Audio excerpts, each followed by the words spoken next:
Ayan guys, nawala na naman ng music, voice over na naman ako. Ayan, samahan niyo ako guys, gagawa na naman tayo ng aking personal skincare lotion. Ayan. So, meron na naman akong set dito ng aking mga gagawin. So, ito na, share ko sa inyo. As the usual, na-premiere ko na siya before. Ayan, kaya video na lang ngayon. Para at least reminding you na meron tayong simple at mabisang lotion na magtatagal ng maraming buwan. Charot. So, ayan. Isa-isahin natin siya para malaman ninyo kung ano-ano yung mga brand na ginagamit ko. Actually, mga mura lang siya. So, pwede natin siyang mabili sa mga hypermarket. Ako usually sa day-to-day, ayan. First of all, Glysolid, ayan. Importante yan, Nivea. And, of course, petroleum jelly and Cream 21. Ayan. So, syempre, may lotion din akong bagong tuklas. Ayan, yung snail cream ba yan? Snail lotion. Ayan. So, nasubukan ko na yan. Yung sinubukan ko sa balat ko. Medyo umokay naman siya. So, tatry ko siya. Maganda siya. Marami siyang moisturizer. So, imimix ko siya kasi yung mga gusto kong lotion, ang mahal na. Grabe. Hindi ko na siya afford. Nagdoble-doble na ang presyo niya. So, syempre, dito ang aking mahiwagang planggamiting at ang aking wooden spatula at yung mga sandok at kung anik-anik pa ng buhay ko na hindi pwedeng mawala yan habang gumagawa ako ng lotion ko. Ayan. So, mag-i-start tayo. Hindi dyan pa yan. Napakita ko sa inyo yung aking mga tubs na palagi yung kasama, hindi yan pwedeng mawala yung aking mga tubs. 4 na tubs. Nahugasan ko na yan siya kasi naglangis na yung mga natirang oil, yung mga natirang lotion dyan naglangis na. And the more na marami siyang langis, the more na masarap siyang gamitin o magandang gamitin. Ayan. So, bubuksan natin yung unang-una, yung petroleum jelly kasi mahirap tong i-mix. Kasi siyang sticky. So, kailangan natin siyang ilagay ng una at ma-mix ng una para maging creamy siya. So, isasama ko dyan sa petroleum jelly na yan, yung Glysolid kasi ganun din yung Glysolid. So, in the combination of that Glysolid kasi, masyado siyang creamy. Strong creamy yung petroleum jelly. Tapos, yung Glysolid naman is, ang tawag nito, medyo creamy din siya pero hindi ganun ka-sticky kagaya ng petroleum jelly. So, imimix ko sila ng sabay para mag-combine na yung creaminess nila. Ayan. So, ayan na yung ating Glysolid, guys. Ginagamit ko rin nga pala itong Glysolid sa paa. Maganda rin siya sa paa, guys. Ayan.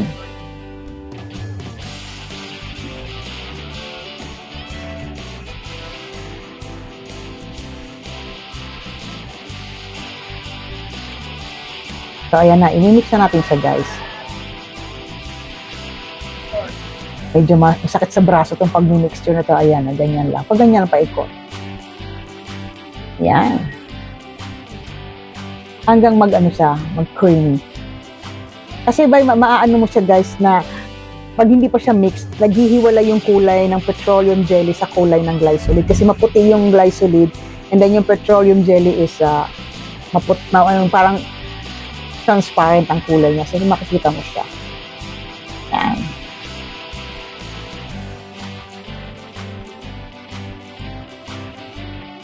Pasensya na kayo sa aking background, nagbo-blurred. Ayan.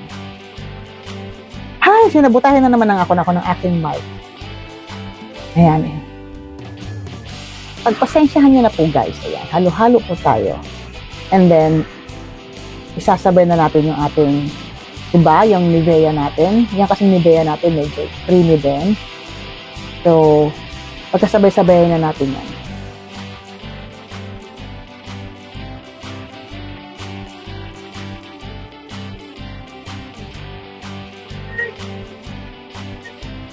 Yan. Hindi nyo na ako naririnig dyan guys kasi nga pinabutahay ako ng aking microphone.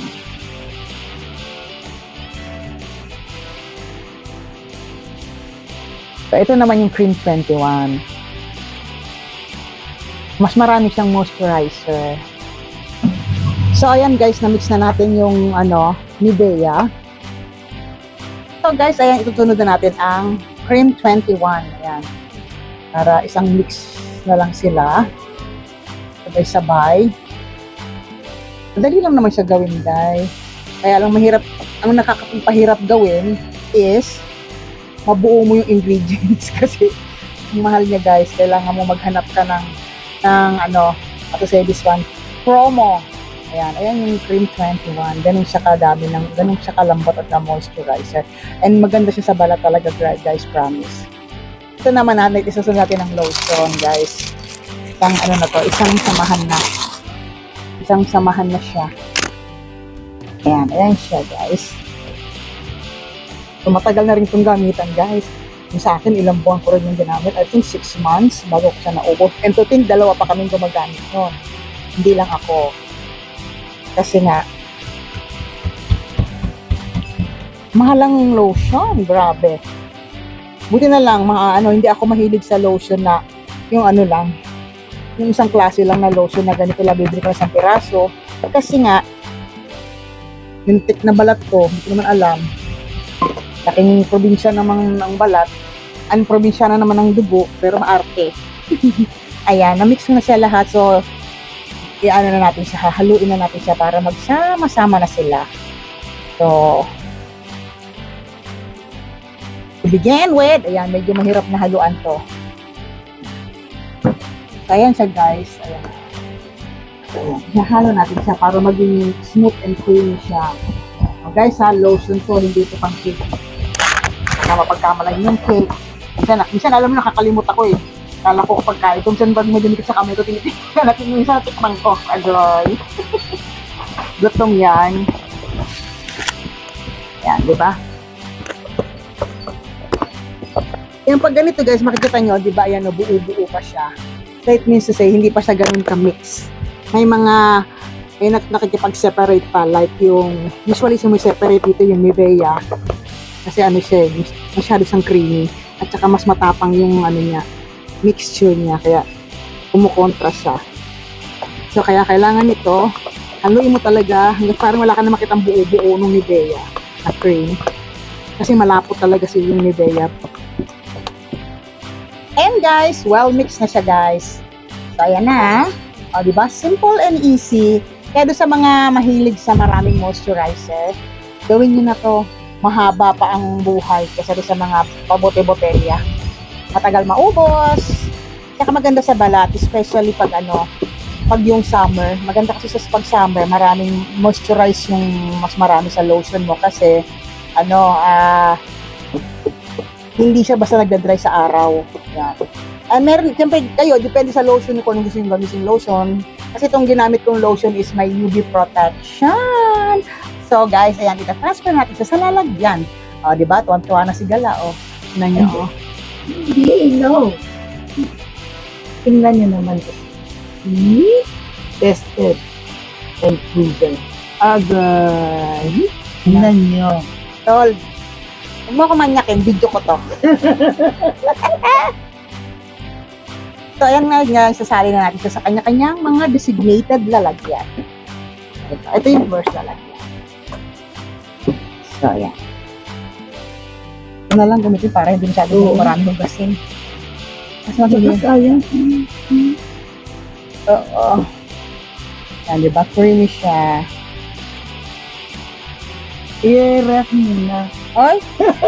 Tapos titikman. I-ref para malamig. Ayan guys, tapos na tayo guys. So, nakabuo ako ng 4 na naman. Tansyado ko na siya sa mga quantity ng mga binili ko. Lagi siyang, itong 4 na to ang nakakapuno. So, I have 4 tubs na nagawa. Ayan. And how long will that last? And it will last for 6 months. Yan. Pero pag summer kasi, madali lang maubos. Kasi nga, init. So, kailangan gusto ko maraming Hiyang naman ako sa guys. Kahit sabi mong, hindi naman siya yung sabihin mong naghahabol kang pumote. No, it's not. Ang after ko dito, pero sa inyo niya, kung gusto nyong pumote, so gumamit kayo ng lotion na may whitening, so mas mabilis. Or kung gusto niyo lang naman, ako kasi ang habol ko lang moisturize kasi hindi naman ako pisay, morena naman ako, so I just like moisturize my skin kasi ang dali kong magkaroon, alam mo yung pwede kang magsulat sa balat, ganun, madali yung balat ko, ganun, madali siyang ma-dry. So, kaya gusto ko sa lotion, mas maraming moisturizer.